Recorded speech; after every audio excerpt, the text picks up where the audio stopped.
கண்ணியத்திற்கும் மரியாதைக்கும் உரிய சகோதரர்களே, பெரியோர்களே, மூமின்களே, மகிழ்ச்சிகரமான வாழ்க்கையை நாம் எல்லோரும் எதிர்பார்க்கிறோம். ஆனால் கால ஓட்டத்தில் நாம் சந்தித்து கொண்டிருக்கக்கூடிய விஷயங்கள் ஏதோ ஒரு விதத்தில் நமக்கு துன்பத்தை தருகிறது, கவலைகளை தருகிறது. அது நம்முடைய குடும்பம், அல்லது நாம் செய்யக்கூடிய தொழில், அல்லது நம்மிடத்தில் இருக்கக்கூடிய தொடர்பு, அல்லது நாம் இழந்த ஏதேனும் ஒரு இழப்பு. அந்த கவலை, துன்பம், வருத்தம், சிலருக்கு பிள்ளைகள் இல்லையே என்று, சிலருக்கு பிள்ளைகளை கொண்டு, சிலருக்கு சிறந்த தொழில் அமையவில்லையே என்று, சிலருக்கு அமைந்த தொழிலை கொண்டு, இப்படி ஒவ்வொருவருக்கும் ஒவ்வொரு விதமாக கவலைகளினுடைய ரூபம் மாறுபடுகிறது. யாரும் கவலையற்றவர்கள் இல்லை, யாரும் நெருக்கடிகளற்றவர்கள் இல்லை. ஏதோ ஒரு சில நெருக்கடிகள் மனிதனை போட்டு நெருக்குகிறது. சில நேரங்களில் அதில் நாம் துவண்டுதான் போகிறோம். ஆனால் உள்ளபடி Karim's biryani paradise at Liberty and catering services, கோடம்பாக்கத்தின் அறுசுவை அடையாளம். அப்படியே ஒரு மூமின் எப்படி இருக்க வேண்டும் என்பதற்கு அருமை நாயகம் ஸல்லல்லாஹு அலைஹி வஸல்லம் அன்னவர்களும் சரி, அல் குர்ஆனும் சரி அழகாக நமக்கு வழிகாட்டுகிறது.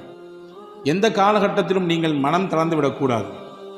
நமக்கு வரக்கூடிய பிரச்சனைகள் அல்லது நாம் சந்திக்கக்கூடிய இன்னல்கள், சிரமங்கள், அதை வைத்து நாம் மனதால் புழுங்கி அதை நினைத்தே உருகிவிடக்கூடாது. குர்ஆன் நம்மை ஆசுவாசப்படுத்துகிறது. அல்லாஹ்வின் பேரருளை விட்டு நீங்கள் நிராசையாகி விடாதீர்கள். உலகத்தில் சில விஷயங்களை நீங்கள் விரும்புவீர்கள், ஆனால் உங்களுக்கு அது கிடைக்காமல் போகலாம். உலகத்தில் சில விஷயங்கள் வேண்டாம் என்று நீங்கள் வெறுப்பீர்கள், ஆனால் அதுதான் உங்களுக்கு கிடைக்கும். நீங்கள் நினைக்க வேண்டாம், நம்ம நினைச்சதுலாம் கிடைக்கலையே, நம்ம எது வேண்டாம்னு நினைச்சோமோ அதுவெல்லாம் கிடைக்குது அப்படின்னு நினைக்காதீங்க. அல்லாஹ் நம்முடைய நெற்றி பொட்டில் அடித்தால் போன்று சொல்கிறான், வல்லாஹு யஅலம் வ அன்தும் லா தஅலமூன். அல்லாஹ்வுக்கு தெரியும், படைத்தவன் அவன், உங்களுக்கு தெரியாது என்கிறான். எனவே நீங்கள் விரும்புவது உங்களுக்கு கேடாக விரையும், நீங்கள் வெறுப்பது உங்களுக்கு நன்மையாக கிடைக்கும். எனவே அல்லாஹ்வுக்கு தெரியும், உங்களுக்கு தெரியாது என்று அல்லாஹ் இந்த ஒற்றை வார்த்தையில் தன்னுடைய அற்புதமான வரிகளை முடித்துக் கொள்கிறான். நபிகள் பெருமானார் ஸல்லல்லாஹு அலைஹி வஸல்லம் உடைய வாழ்க்கையிலே இதற்கு எக்கச்சக்கமான உதாரணங்களை நம்மால் பார்க்க முடிகிறது. அன்பு பெருமக்களே, ஹஜ்ரத் சய்யிதுனா தாவூத் அலைஹிஸ்ஸலாம் காலத்தில் நடந்த ஒரு நிகழ்ச்சியை நான் உங்களுக்கு தெரியப்படுத்துகிறேன். தாவூத் அலைஹிஸ்ஸலாம் இடத்திலே ஒரு பெண்மணி வந்தார்கள். வந்த பெண்மணி சொன்னாங்க, ரப்புக வாலிமுன் அம் ஆதிலுன். நபி தாவூத் அவர்களே, நீங்கள் இறைவனின் தூதர், உங்களுடைய ரப்பு அநியாயக்காரனா அல்லது நீதமானா? கேட்குற கேள்வி வித்தியாசமா இருக்குல்ல. உங்களுடைய ரப்பு அநியாயக்காரனா இல்லது நீதம் செலுத்தக்கூடியவனா? என்னமா கேட்குற கேள்வி? நிச்சயமாக படைத்தவன் நீதத்திற்குரியவனாகத்தான் இருப்பான். எப்படி அவன் அநியாயக்காரனாக மாறுவான்? உன் கதை என்ன? ஏன் இப்படி உன்னை இந்த கேள்வியை கேட்க வைத்தது, என்ன விஷயம்னு கேட்டாங்க. அந்த பெண்மணி சொன்னார்கள், நான் ஒரு கணவனை இழந்த பெண்.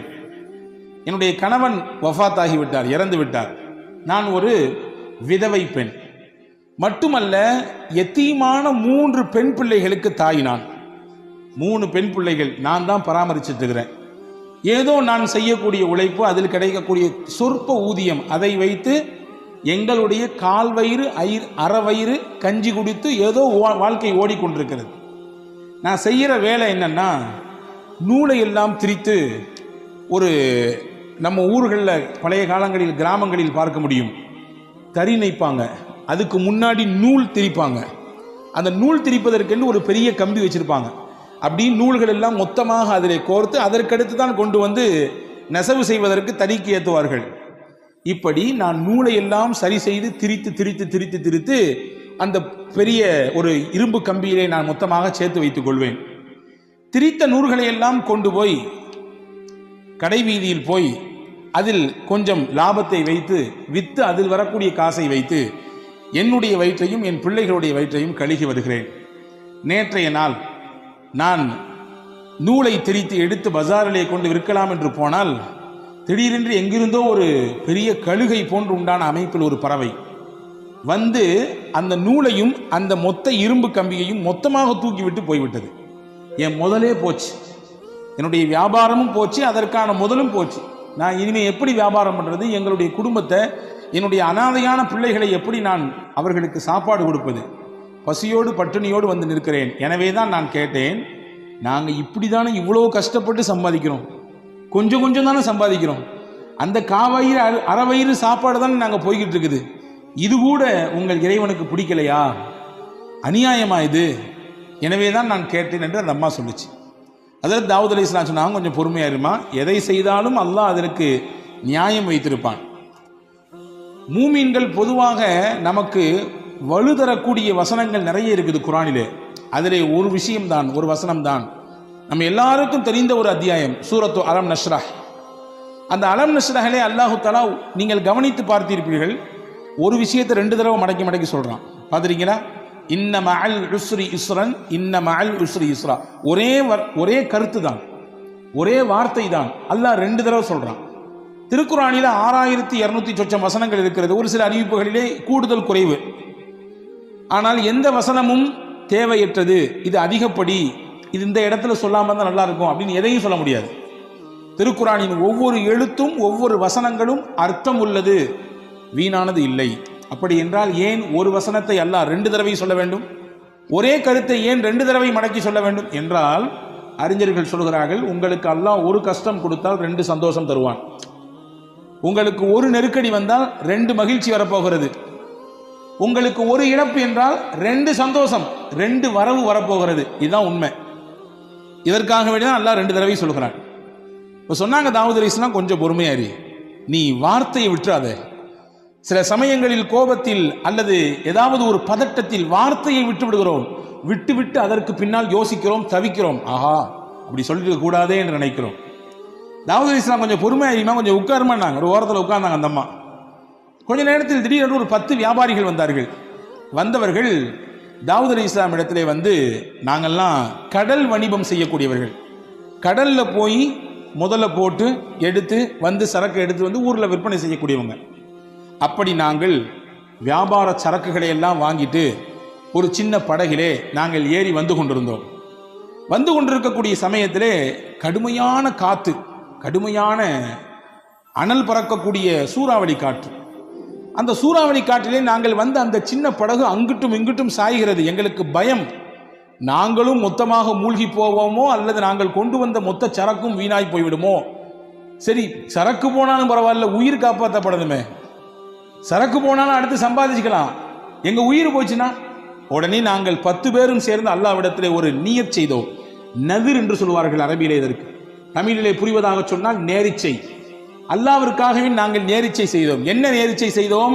இறைவா, இந்த கஷ்டத்திலிருந்து எங்களை நீ காப்பாற்றி விட்டால், இந்த சிரமத்திலிருந்து எங்களை நீ மீட்டெடுத்து கொண்டு வந்து கரை சேர்த்தால், எங்களிலே தலைக்கு ஒருவர் 100 தங்க காசு, தலைக்கு 100 தங்க காசு என்ற வீதத்திலே 1000 தங்க காசுகளை உன்னுடைய பாதையிலே நாங்கள் சதகா செய்வோம் என்று நியத் செய்தோம். நியத் செய்து அல்லாஹ்விடத்திலே துவா செய்தோம். ஒன்றை நீங்கள் ஆழமாக எப்பொழுதுமே உள்வாங்கிக் கொள்ள வேண்டும். நம் மனதிலே எப்பொழுதும் இந்த வார்த்தை இருக்க வேண்டும்.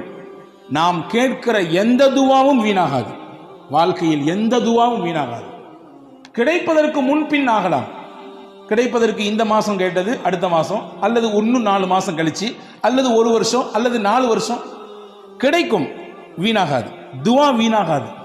நிச்சயமாக அல்லாஹ் அந்த துவாவிற்கு பதில் தருவான். ஏதோ ஒரு ரூபத்தில் தருவான். ஒன்று கேட்டதை கொடுப்பான், இல்லை என்றால் அந்த துவாவின் மூலமாக நமக்கு வர இருக்கிற ஆபத்தை பாதுகாப்பான்.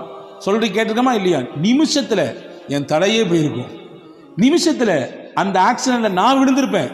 1 செகண்ட் தான், எப்படியோ தப்பிச்சேன். அது யாரோ செய்த துவா அல்லது நாம் வாழ்க்கையிலே முன்னால் செய்த துவா. துவா வீணாகாது. இந்த 10 பேரும் துவா செய்கிறார்கள், யா அல்லாஹ் எங்களை காப்பாற்றி விட்டால் நிச்சயமாக நாங்கள் தலைக்கு 100 திர்ஹம், 100 தங்க காசு என்ற வீதத்திலே 1000 தங்க காசுகளை உன்னுடைய பாதையிலே நாங்கள் சதகா செய்வோம். நீயத் செஞ்சுட்டா, நேர்ச்சை செஞ்சுட்டா செஞ்சிடணும், அதிலே மாற்றம் இல்லை. கிடைச்ச பின்னாடி கொஞ்சம் கம்மியாக கொடுக்கறது அல்லது கொஞ்சம் தாமதிக்கிறது அல்லது அது தவணையில் போடுறது, இதுவெல்லாம் தப்பு. நேர்ச்சை என்று செய்துவிட்டால் உடனடியாக அதை நிறைவேற்றிவிட வேண்டும். இது மார்க்கம் சொல்லக்கூடிய ஒரு சட்டம்.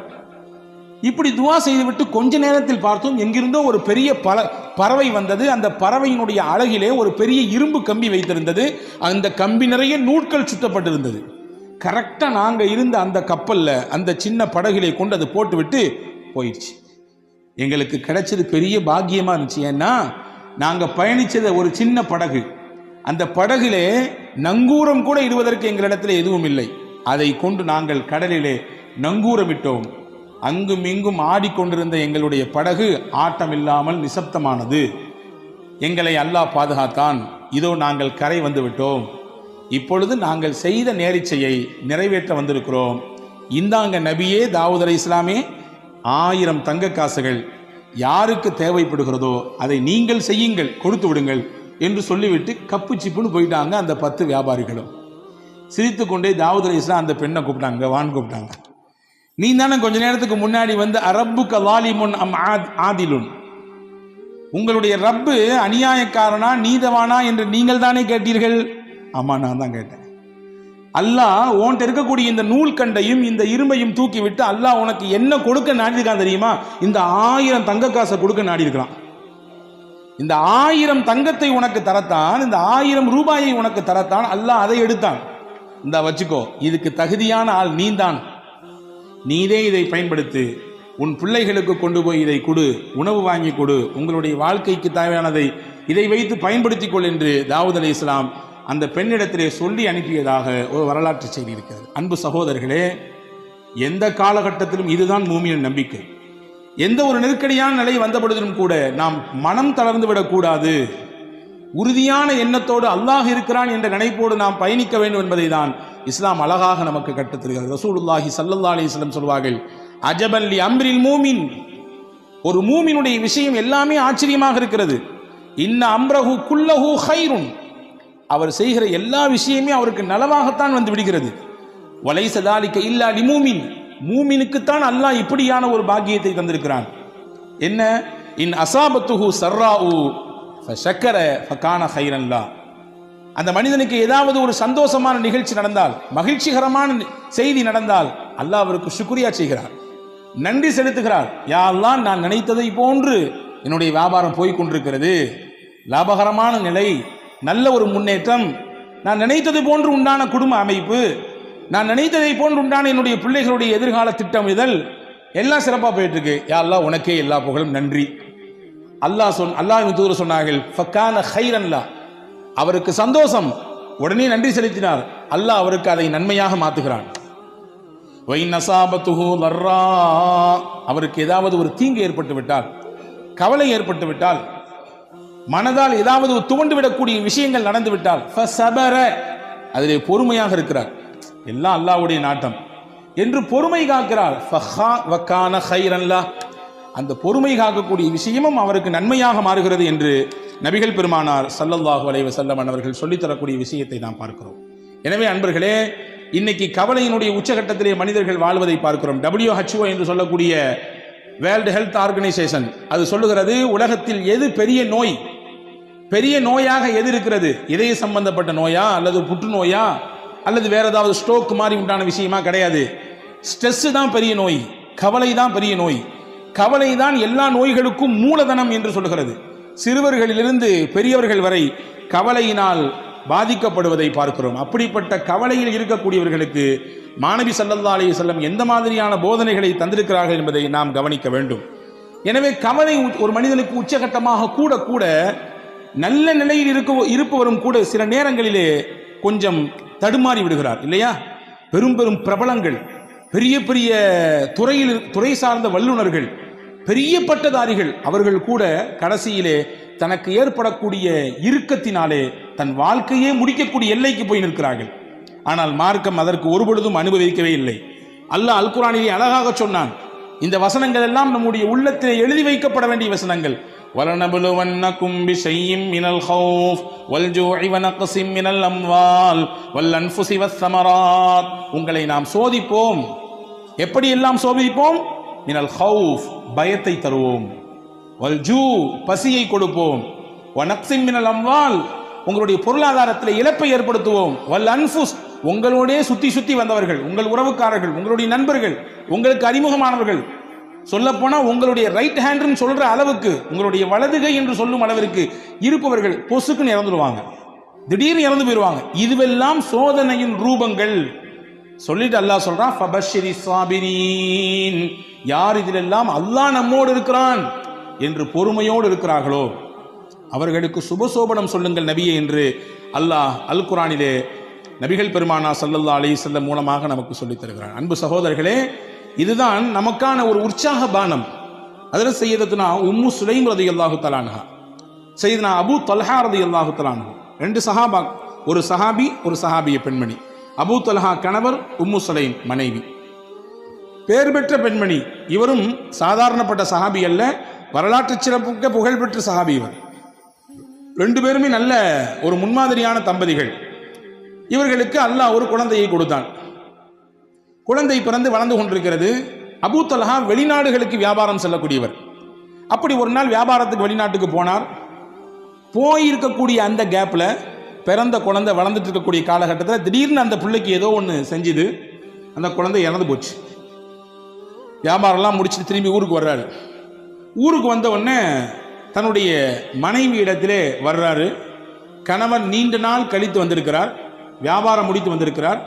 எடுத்த உடனே அவர்கிட்ட சோக செய்தியை சொல்லி அவருடைய அந்த மைண்டை அப்செட் பண்ண வேண்டாம் என்று நினைத்த உம்மு சுலைம் ரலியல்லாஹு தஆலா அன்ஹா கணவனுக்கு சிறப்பான முறையிலே உணவு ஏற்பாடு செய்து விருந்தோம்பல் செய்தார். செய்து முடித்துவிட்டு அன்றைய பொழுது தன்னை முழுவதுமாக சிறப்பாக அலங்கரித்து கொண்டு அன்றைய தினம் தன்னுடைய கணவனோடு இல்லறத்திலே இணைந்தார். இணைந்ததற்கு பிறகு ஒரு அழகான ஒரு கேள்வியை எடுத்து வைக்கிறார் மனைவி உம்மு சுலைம் ரலியல்லாஹு தஆலா அன்ஹா. உங்கள்கிட்ட யாராவது ஒருத்தர் அமானீதத்தை கொண்டு வந்து கொடுத்து கொஞ்ச நாளைக்கு பின்னாடி என் பொருளை தாங்க திருப்பி அப்படின்னு கேட்டா நீங்களே வச்சுக்குவீங்களா? கேட்டவர் கேட்ட ஒன்று எடுத்து கொடுத்துருவீங்களா? என்னம்மா இது கேள்வி? அமானீதம் சொல்லி கொடுத்துட்டா உரியவங்க வந்து கேட்டா கொடுக்க தானே செய்யணும். கொடுக்க மாட்டாங்க, இது என்னோடது, நீங்க உங்களை யாருன்னு எனக்கு தெரியாது என்று சொன்னால் இது மோசடி அல்லவா? இது அநியாயம் இல்லையா? அக்கிரமம் இல்லையா? இதானே சரி? ஆமா, இதான் சரி. உம்மு சுலைம் ரலியல்லாஹு தஆலா அன்ஹா தன்னுடைய கணவனிடத்திலே சொன்னார்கள், அல்லாஹ் நமக்கு அமானிதமாக பிள்ளையை தந்தான், கொடுத்தவனே எடுத்துக்கொண்டான். கொடுத்தவனே எடுத்துக்கொண்டான். நம்முடைய சக்தி எங்கே இருக்கிறது? அல்லாஹ்வின் சக்தியாச்சே. எனவே இன்னைக்கு எந்த குறையும் இல்லை, எல்லாம் பெர்ஃபெக்ட், 100%. கணவனுக்கும் எந்த பிரச்சனையும் இல்லை, மனைவிக்கும் எந்த பிரச்சனையும் இல்லை. குழந்தை ஏன் இல்லை? அல்லாஹ் நாடவில்லை, அவ்வளவுதான். இதுதான் உண்மை. எனவே நாம் புரியக்கூடாது நம் சக்தியின் மூலமாகத்தான் பிள்ளை, நம்முடைய ஆற்றல் நமக்கு இருக்கிறது ஆண்மை இல்லை இல்லை இல்லை, கிடையவே கிடையாது. ஹஜ்ரத் உம்மு சுலைம் சொன்னாங்க, கொடுத்தவன் அல்லாஹ், அவனே எடுத்துக்கிட்டான் திருப்பி. அபூ தல்ஹா ஆடி போய் விட்டார். மறுநாள் காலில் போய் அழுதுகிட்டே கண் கலங்கிட்டே ரசூலுல்லாஹ்ட்ட போனார். யா ரசூலல்லாஹ், செய்தியை கேட்டீங்களா? வெளியூருக்கு போயிட்டு வர்றதுக்குள்ள புள்ள இறந்து போச்சு. அது மட்டும் இல்லை, இந்த செய்தியை என் அந்த அம்மா எப்போ சொன்னாங்க தெரியுமா? எவ்வளோ தாமதித்து சொன்னாங்க தெரியுங்களா? எனக்கு வருத்தம் தானே இது என்று ஹஜ்ரத் அபூ தல்ஹா ரலியல்லாஹு அன்ஹு ரசூலுல்லாஹ்விடத்திலே சொன்ன பொழுது ரசூலுல்லாஹ் அழகாக ஒரு துஆ செய்தார்கள். பாருங்கள், நபியினுடைய துஆவுக்குரிய சக்தியை பாருங்கள். அல்லாஹ் நமக்கு எடுத்த விஷயத்திலே நாம் கொஞ்சம் பொறுமையாக இருந்தால் தரக்கூடிய பிரதிபலன் நம்மை ஆச்சரியப்படுத்தும், நம்மை அப்படி மெய்சிலிர்க்க வைக்கும். ரசூலுல்லாஹ் அழகா ஒரு துஆ செஞ்சாங்க. பாரக்கல்லாஹு ஃபீ காபிரி லைலத்திகுமா, அல்லாஹ் நீங்கள் நேற்று இரவிலே இணைந்தீர்களே அந்த இணைப்பிலே அல்லாஹ் பரக்கத் செய்வானாக. நீங்கள் இரவு நேற்று நீங்கள் கணவன் மனைவி இணைந்தீர்கள், அந்த இணைப்பில் அல்லாஹ் பரக்கத் செய்வானாக. அல்லாஹ் பரக்கத் செய்தான். அழகான ஒரு குழந்தை பிறந்தது. அந்த குழந்தைக்கு ஹஜ்ரத் ரசூலுல்லாஹ் தான் பேர் வச்சாங்க, அப்துல்லான்னு. வரலாற்று எழுதுகிறார்கள், அந்த அப்துல்லாவுக்கு பிறந்த எல்லா பிள்ளைகளுமே சீதேவியா வாழ்ந்தாங்க. பெரிய கல்வியாளராக, குர்ஆனிலே மிகப்பெரிய தேர்ச்சி பெற்றவர்களாக, ஞானவான்களாக, மிகப்பெரிய செல்வாக்கு மிக்கவர்களாக அவர்கள் வாழ்ந்தார்கள் என்பதாக வரலாற்று குறிப்புகள் இருக்கிறது. அப்போ அல்லாஹ் ஒரு விஷயத்தை எடுக்கிறான்னா நம்ம கலங்கக்கூடாது, நம்பிக்கை இழந்துடக்கூடாதுங்கிறத ரப்புல் ஆலமீன் அல்லாஹு தாலா எவ்வளவு அழகாக நமக்கு எடுத்து வைக்கிறான். அதாவது சையதத்துனா ஆயிஷா ரலியல்லாஹு தஆலா அன்ஹா வரலாற்றில் நீங்கள் தெரிந்து கொள்ள வேண்டிய முக்கியமான செய்தி இது. திருக்குர்ஆனிலே நூர் என்ற ஒரு அத்தியாயம் இருக்கிறது. நிச்சயமாக நாமும் படிக்க வேண்டும், வீட்டிலே இருக்கக்கூடிய பெண்களுக்கெல்லாம் படிப்பிக்க வேண்டும். அற்புதமான அத்தியாயம். அதில் சையதுனா உமர் ரலியல்லாஹு அன்ஹு சொன்னார்கள், அல்லிமூ நிசாக்கும் சூரத்தன் நூர், உங்கள் வீட்டிலே இருக்கக்கூடிய பெண்களுக்கெல்லாம் சூரா நூரை சொல்லிக் கொடுங்கன்னா. பெண்களுக்கு தேவையான அத்தனை விஷயங்களையும் அல்லாஹ் சொல்லுகிறான். எங்க ஹஜ்ரத் ஓதுறதே பெருசா இருக்குது, எங்கிட்டு போய் அதுலேருந்து படிச்சு கொடுக்குறது, அதுலேருந்து இல்லை கருத்தை எப்படி உள்வாங்கிக் கொள்வது, அவ்வளவு செய்திகள் இருக்குது. சின்ன சூறா தான். ஒவ்வொரு வீட்டிலும் இருக்கக்கூடிய பெண்கள் வாசிக்க வேண்டிய, பெண்கள் உள்வாங்கக்கூடிய, பெண்கள் தங்கள் வாழ்க்கையில் செயல் வடிவம் கொடுக்க வேண்டிய விஷயங்களை அல்லாஹ் அதிலே பதிவு செய்கிறான். அதிலே முக்கியமான ஒரு செய்தி இருக்கிறது. இஃப்கா ஆயிஷா என்று சொல்வார்கள். அல்லாஹு தாலா அதில் சையதுனா முஹம்மது ரசூலுல்லாஹி ஸல்லல்லாஹு அலைஹி வஸல்லம் உடைய துணைவியார் விஷயத்திலே ஏற்பட்ட ஒரு அவதூறு, அந்த அவதூறை களைவதற்காக வேண்டி அல்லாஹ் ஒரு 10 வசனத்தை தந்தான். என்ன அவதூறு? நான் பலமுறை உங்களுக்கு சொல்லியிருக்கிறேன், ஞாபகம் இருக்கலாம். நான் ஒரு கோடு மட்டும் போட்டு காட்டுகிறேன். போருக்கு போய் திரும்பி வரக்கூடிய நேரத்தில் எல்லாரும் போய்விட்டார்கள். அதில் ஆயிஷா அம்மா மட்டும் சுய தேவையை முடிச்சுட்டு வர்றதுக்குள்ளார எல்லாரும் காலி. கடைசியில எல்லாத்தையும் பார்க்கறதுக்காக நியமிக்கப்பட்டவர், ஏதாவது தவறவிடப்பட்டதா என்பதை பார்ப்பதற்கு நியமிக்கப்பட்ட சஃப்வான் மட்டும்தான் இருந்தார். ரசூலுல்லாஹி ஸல்லல்லாஹு அலைஹி வஸல்லம் அன்பு தோழர் சஹாபி ரலியல்லாஹு அன்ஹு. இவங்க ஆயிஷா அம்மாவை கண்டு ரசூலுல்லாஹ்வுடைய துணைவியார் என்பதை உறுதி செய்து தான் வந்த ஒட்டகையை அமர்த்தி வைத்து அதில் மேலே ஆயிஷா அம்மாவை உட்கார வச்சு கீழே பிடிச்சிட்டு நடந்து வந்தாங்க. ஒட்டகத்தினுடைய கயிறை பிடித்து கொண்டு நடந்து வந்தார்கள். மதீனாவுக்குள்ள என்ட்ரி ஆகும்போது முனாஃபிக்கின்கள்லாம் லட்டு சாப்பிட்ற மாதிரி இருந்துச்சு. இந்த நிகழ்ச்சி அல்வா சாப்பிட்ற மாதிரி. என்ன, எல்லாரும் போயாச்சு, முகமது ரசூலுல்லாஹ்வுடைய துணைவியார் மேலே உட்கார்ந்துருக்காங்க, கீழே வர்றது ஒரு அந்நிய ஆண் சஃப்வான். இதை அப்படி முடிச்சு போட்டு, பொதுவாகவே தானே, இயல்பு தானே, நல்ல விஷயம் ஸ்லோவாக போகும், அதே கெட்ட விஷயம் அப்படி தாறுமாறா பரவும் இல்லையா, தீயா பரவும். இப்படி தீயாக பரவியது மதீனா முழுக்க. நாயகத்தின் துணைவியார் அன்னை ஆயிஷாவையும் ஹஜ்ரத் சய்யிதுனா சஃப்வான் ரலியல்லாஹுவையும் இணைத்து தப்பு தப்பாக பேச்சு. அல்லாஹ் இந்த நிகழ்ச்சி நீண்ட பட்டியல். அல்லாஹ் இதில் யாரெல்லாம் பங்கெடுத்தார்களோ அவர்களுக்கெல்லாம் உலகத்திலும் சோதனையை கொடுத்தான், ஆகிரத்திலும் நிச்சயமாக அதற்கான வேதனை உண்டு என்று குர்ஆனிலே சொன்னான். இந்த நிகழ்ச்சிக்கு அல்லாஹ் பாடம் சொன்னான். அல்லாஹ் பாடம் சொன்னான், இது இல்ல, ஆயிஷா அம்மா மீது எந்த குற்றமும் கிடையாது, அவங்க பத்தினி, 10.5 மாத்து தங்கம், அவர்கள் ஒரு தூசு கூட அவர்கள் மீது படவில்லை, அவ்வளவு தூய்மையானவங்க. ஏன்னா தூய்மையானவர்களாக இருப்பதினாலே தான் நாயகத்திற்கு அல்லாஹ் துணைவியாக தேர்வு செய்தான், நாயகத்திற்கு மனைவியாக அல்லாஹ் தேர்வு செய்தான். அல்லாஹ்வால் தேர்வு செய்யப்பட்ட முடிவு அது. எனவே அவர்கள் 100% தூய்மையானவர்கள் அப்படிங்கிறத அல்லாஹ் குர்ஆனிலே 10 வசனங்களை கொடுத்து சொன்னான். இதுல என்ன செய்தினா, இந்த வசனங்களை துவங்கும் போது அல்லாஹ் துவங்குறான் பாருங்க. இன்னல்லதீன ஜாஊ பில் இஃப்கி உஸ்பத்தும் மின்கும் லா தஹ்ஸபூஹு ஷர்ரல் லக்கும் பல் ஹுவ கைருல் லக்கும். நபியே, அவதூறாக உங்கள் துணைவியாரின் மீது இட்டுக்கட்டி தேவையில்லாத பழிகளை சுமத்தி கொண்டு சில மக்கள் இந்த தெருவிலே ஊரிலே நடமாடி கொண்டிருக்கிறார்கள். லா தஹ்ஸபூஹு ஷர்ரல் லக்கும், இதை தீங்கு கெடுதி என்று நீங்க நினைக்காதீங்க. பல் ஹுவ கைருல் லக்கும், இது நன்மைன்றான் அல்லாஹ், இது நல்லதுன்றான். எப்படிங்க நன்மை? ரசூலுல்லாஹ்வுடைய குடும்பத்தின் மீது இப்படி பழி சுமத்திட்டாங்க, பொறுக்குமா? நமக்கு தாங்குமா? தாங்காது. அல்லாஹ் சொல்றான் நன்மை. எப்படி நன்மை? எப்படி நன்மை தெரியுமா? நாயகம் இருக்கும் காலத்திலேயே இந்த நிகழ்ச்சி நடந்தது. எனவே அல்லாஹ் அருள் வசனங்கள் இறக்கி உண்மைப்படுத்திட்டான், தூய்மைப்படுத்திட்டான். எந்த பிரச்சனையும் கிடையாது, 100% ரொம்ப தூய்மையானவர்கள் அப்படிங்கிறத அல்லாஹ் குர்ஆனின் மூலமாக நிரூபித்தான். இந்த குர்ஆன் நபியின் காலத்திலே இறங்கியது அந்த வசனம். இன்னைக்கு நம்ம பேசுறோம், நாளைக்கு பேசுவாங்க, 10 வருஷம் கழிச்சு பேசுவாங்க, 100 வருஷம் கழிச்சு பேசுவாங்க. உலக அழிவு நாள் வரை நாயகத்தினுடைய துணைவியார் தூய்மையானவர்கள், தூய்மையானவர்கள், தூய்மையானவர்கள் என்றதை பேசிக்கொண்டே இருப்பார்கள்.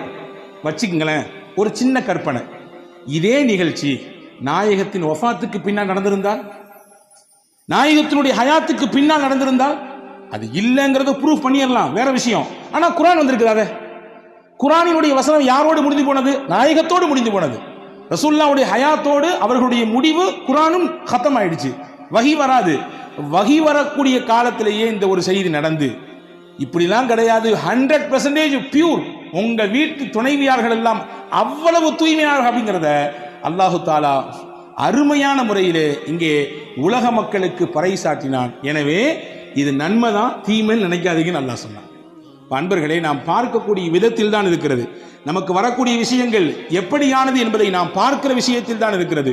கொஞ்சம் நமக்கு ஏற்படக்கூடிய சிரமங்களில், கஷ்டங்களில் கொஞ்சம் பொறுமையாக இருந்தால் அல்லாஹ் அதற்கு மிகச்சிறந்த பகரத்தை தருவான். ஒரு நிகழ்ச்சியை சொல்லுகிறேன் பாருங்கள். அபூ தல்ஹா ரதியல்லாஹு தஆலா அன்ஹு என்ற ஒரு சஹாபி, நபி ஸல்லல்லாஹு உம்மு சலமா ரதியல்லாஹு தஆலா அன்ஹா, அபூ சலமா ரதியல்லாஹு தஆலா அன்ஹா, இவங்க 2 பேரும் கணவன் மனைவி. கணவன் மனைவி, அதே நேரத்தில் சிறந்த கணவன் மனைவி. சிறந்த கணவன் மனைவி ஏன் சொல்றேன்னா, நாயகத்திரத்தில் என்னெல்லாம் கேட்டாங்களோ அதெல்லாம் வந்து ரசூலுல்லாஹ்ட்ட கேட்ட விஷயத்தை அப்படியே மனைவிட்டு வந்து அப்படி ஒப்பிச்சிருவாங்க, நல்ல விஷயத்தை ஷேர் பண்ணிக்குவாங்க. இன்னைக்கு எதெல்லாமோ பேசுகிறோம், எங்கெங்க உள்ள விஷயத்தெல்லாம் பேசுகிறோம், குடும்ப விஷயத்தை எடுத்து பேசுகிறோம், மற்ற விஷயங்களை, நல்ல விஷயங்களை நாம் நம்முடைய துணைவியார்களோடு பகிர்ந்து கொள்கிறோமா, அதற்கு குடும்பத்தில் நேரம் வைத்திருக்கிறோமா என்றால் பல நபர்களுக்கு கேள்வியிலே இல்லை என்று தான் வருகிறது இல்லையா? ஹஸரத் அபூ சலமா நபியிடத்தில் கேட்ட விஷயத்தெல்லாம் வந்து ஷேர் பண்ணுவாங்க. அப்படி ஒரு நாள் ஒரு விஷயம் சொன்னாங்க. ரசூலுல்லாஹ் இன்னைக்கு ஒரு செய்தி சொன்னாங்க. என்ன தெரியுமா சொன்னாங்க? யாருக்கு அல்லாஹ் ஒரு சோதனையை தந்து அந்த சோதனையிலே அவர் பொறுமையாக இருந்து இன்னா லில்லாஹி வ இன்னா இலைஹி ராஜிஊன், சோதனைனா இழப்பா இருக்கலாம், கஷ்டமா இருக்கலாம், நெருக்கடியா இருக்கலாம், எதா இருந்தாலும் இருக்கலாம், இன்னா லில்லாஹ் சொல்லிட்டு ஒரு துவா சொன்னார். என்ன துவா? அல்லாஹும்ம அஜிர்னி ஃபீ முஸீபதி வக்லிஃப்னி கைரம் மின்ஹா, யா அல்லாஹ் எனக்கு இந்த இழப்பு ஏற்பட்டிருக்கு, இந்த கஷ்டம் ஏற்பட்டிருக்கு, இதுக்கு நீ தான் கூலி தரணும், நான் இழந்ததை விட சிறந்த பகரத்தை நீ எனக்கு தரணும் என்று ஒருவர் துவா செய்தால் அல்லாஹ் அவருக்கு ஏற்பட்ட இழப்புக்கும் கூலி கொடுப்பான், அவர் இழந்ததை விட மிகச்சிறந்ததையும் கொடுப்பான் அப்படின்னு ரசூலுல்லாஹ் சொன்னாங்கம்மா அப்படின்னு சொல்லி ஹஸரத் அபூ சலமா உம்மு சலமா ரலியல்லாஹு இடத்திலே சொல்லி கொடுத்தாங்க. இது ஒரு செய்தி. கொஞ்ச நாள் கழிஞ்சது உஹது யுத்தத்துக்கு போனாங்க அபூ சலமா. அவருக்கு ஒரு சின்ன காயம் பட்டுச்சு, திரும்பி வந்தாங்க, அந்த காயமே பெருசாகி கடைசியில் அதுவே மூத்துல போய் விட்டுடுச்சு, இறந்துட்டாங்க. அப்படி ஒரு அந்யுன்யம். அவர்களின் வரலாற்றை நீங்கள் வாசித்தால் கண்ணீர் தொட்டு தான் பக்கங்களை திருப்ப வேண்டும். ஒரு குடும்பமே சேர்ந்து இந்த மார்க்கத்திற்காக தியாகம் செய்த ஒப்பற்ற குடும்பத்திற்கு சொந்தக்காரர்கள், கணவன் மனைவி சின்ன பிள்ளை, அவ்வளவு சிறப்பான ஒரு வரலாற்றுக்கு சொந்தக்கார பெண்மணி. கணவன் இறந்துட்டாங்க, தன்னந்தனியா மதீனா நிற்கிறாங்க, குடும்பம் கிடையாது, உறவு கிடையாது, யாரும் இல்லை. இப்போ அந்த அம்மாவுக்கு வரக்கூடிய சிந்தனை தான் கணவன் சொல்லி கொடுத்த அந்த ஹதீஸ் ஞாபகத்துக்கு வந்துச்சு. ஞாபகத்துக்கு வந்தவொடனே அந்த அம்மா அந்த ஹதீஸை அதை ஞாபகப்படுத்தி மறுபடியும் இன்னா லில்லாஹ் சொல்லிட்டு அல்லாஹும்ம அஜிர்னி ஃபீ முஸீபதி வக்லிஃப்னி கைரம் மின்ஹா இந்த துவா ஓதிட்டு சொன்னாங்க, ஐயு ரஜுலி கைரும் மின் அபீ சலமா, அபூ சலமா எனக்கு அப்படி ஒரு கணவர், அவரை மாதிரி உண்டா, அவர் இப்போ நான் இழந்துட்டேன், அவருக்கு நிகராக அல்லது அவரை விட சிறந்தவராக எப்படி யார் எனக்கு கணவராக வர முடியும் என்ற ஒரு ஆற்றாமையில் அந்த அம்மா வெளிப்படுத்தினாங்க. அந்த வார்த்தையை வரலாற்றில் எழுதுறாங்க. அந்த அம்மா சொல்லிட்டு சொன்னாங்களாம், என்றாலும் ரசூலுல்லாஹ் சொல்லியிருக்காங்க, அதில் 100 இல்லை 1000 லட்சம் அர்த்தம் இருக்கும், நான் அல்லாஹ்வுக்காண்டி பொறுமையாகிறேன். அப்படியே வரலாற்றின் பக்கங்களுக்குள்ளே போனால் கொஞ்ச நாளைக்கு பின்னாடி ஹஸரத் அபூபக்கர் ரலியல்லாஹு பொண்ணு கேட்டாங்க. அபூ சலமா உம்மு சலமாவை மாட்டேன்ட்டாங்க. உமர் ரலியல்லாஹு பொண்ணு கேட்டாங்க, மாட்டேன்ட்டாங்க. கொஞ்ச நாள் கழிச்சு ரசூலுல்லாஹ்வே வந்து பொண்ணு கேட்டாங்க, உங்களை நான் நிக்கா செய்ய ஆசைப்படுறேன், நிக்கா செஞ்சுக்கிட்டாங்க. அன்பு சகோதரர்களே, அந்த அம்மா சொன்ன அந்த வார்த்தைக்கு அல்லாஹ் நிச்சயமாக நம்மை கைவிட மாட்டான், சிறந்த பகரத்தை தருவான், இழப்பு தான், ஈடு செய்ய முடியாத இழப்பு தான், கஷ்டம்தான், பொறுத்து கொள்ள முடியாத கஷ்டம்தான், என்றாலும் ரசூலின் வார்த்தைக்கு நான் முக்கியத்துவம் கொடுக்கிறேன், நிச்சயமாக நான் பொறுமையாக இருக்கிறேன் என்று சொன்னதற்கு அல்லாஹ் கொடுத்த கூலி நபியவே கணவனாக அல்லாஹ் மாற்றி கொடுத்தார். இப்போ நபியை விட உலகத்திலே சிறந்தவர் உண்டா? அபூ சலமாவை விட மிஞ்சியவராச்சே பெருமானா ஸல்லல்லாஹு அலைஹி வஸல்லம். எனவே வாழ்க்கையில் தன்னம்பிக்கை ஒரு பொழுதும் இழந்துவிடக்கூடாது.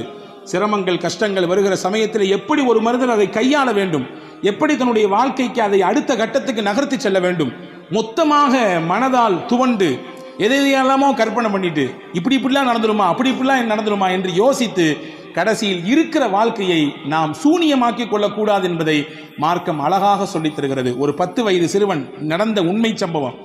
அந்த சிறுவனுக்கு உடலிலே ஒரு பாதிப்பு. தாய் அழைத்து கொண்டு போகிறார். மருத்துவரிடத்துல போய் எல்லாம் விசாரிச்சா கடைசியில் மருத்துவர் சொல்லியிருக்காங்க, புள்ள புற்றுநோயால் பாதிக்கப்பட்டிருக்காரு. அந்த அம்மாவால் தாங்க முடியல. எப்படி தாங்க முடியும்? 10 வயசு குழந்தைக்கு இப்படி ஒரு பிரச்சனைன்னா. பையன் வெளியே வந்தவனை கேட்டான், என்னம்மா எனக்கு பிரச்சனைன்னு. அம்மா சொல்லிச்சு, ஒன்றும் இல்லடா தம்பி, உன் உடம்புல கொஞ்சம் பூச்சி இருக்காமா, வேற ஒன்றும் இல்லை அப்படின்னு சொல்லிச்சு. அந்த பையனுக்கு ஒரு இயற்கை பழக்கம் இருந்துச்சான், வீடியோ கேம் விளையாடுவான், எதையாவது ஷூட் பண்ணிக்கிட்டே இருப்பான். 6 மாதம் எந்த பிரச்சனையும் இல்லை. 6 மாதம் கழிச்சு மறுபடியும் ஹாஸ்பிட்டலுக்கு வர்றான். வந்த உடனே டாக்டருக்கு ஆச்சரியம், என்ன மிராக்கலா இருக்குது, ஆச்சரியமா இருக்கு, எந்த பிரச்சனையுமே இல்லை, எல்லாம் பியூரா இருக்கிறான் பையன், ஒரு புற்று கூடிய அந்த அடையாளமே தெரியலையே அப்படின்னு. அப்போ வெளியே வந்தோன்னு அம்மா கேட்டுச்சான், என்னடா தம்பி செஞ்ச நீ அப்படின்னு. நீ தான் சொன்னாலம்மா என் உடம்புல வந்து பூச்சி இருக்குன்னு. நான் வீடியோ கேம் விளாடும் போதெல்லாம் ஷூட்டிங் பண்ணுவேன், ஷூட்டிங் பண்ணும்போது நினச்சிக்குவேன், அந்த என் உடம்புல இருக்கக்கூடிய அந்த பூச்சியை நான் சுடுறேன், அந்த பூச்சியை நான் சுடுறேன் என்று ஒவ்வொன்றாக நினைத்து நினைத்து சுட்டேன் என்று அந்த பையன் சொன்ன பொழுது தாய் உணர்ந்ததாம், எவ்வளவு பெரிய ஒரு வார்த்தை, ஒரு நம்பிக்கை அவனுடைய உடம்பிலே மிகப்பெரிய மாற்றத்தை தந்திருக்கிறது என்று. எனவே அல்லாஹ் இருக்கிறான், எந்த கட்டம் வந்தாலும், எந்த சிரமங்கள் வந்தாலும், எவ்வளவு பெரிய நெருக்கடிகள் கவலைகள் வந்தாலும் அவன் இருக்கிறான் நம்மோடு என்ற எண்ணத்தோடு வாழ்க்கையில் நாம் பயணித்தால் எவ்வளவு பெரிய விஷயங்களையும் எதிர்கொள்ளக்கூடிய சக்தியையும் ஆற்றலையும் வல்ல அல்லாஹ் நமக்கு தருவான் என்பதை தான் மேலே கூறிய நிகழ்ச்சிகளும் நாயகத்தினுடைய வார்த்தைகளும் நமக்கு சொல்லித் தருகிறது. வல்ல அல்லாஹ் அப்படிப்பட்ட உயர்ந்த நற்பாக்கியத்திற்குரிய சிந்தனையோடு வாழக்கூடிய நற்பாக்கியத்தை உங்களுக்கும் எனக்கும் எல்லா மக்களுக்கும் அல்லாஹ் வழங்கல் புரிவானாக. ஆமீன். வாஹிரு தஅவானா அல்ஹம்துலில்லாஹி ரப்பில் ஆலமீன். அஸ்ஸலாமு அலைக்கும்.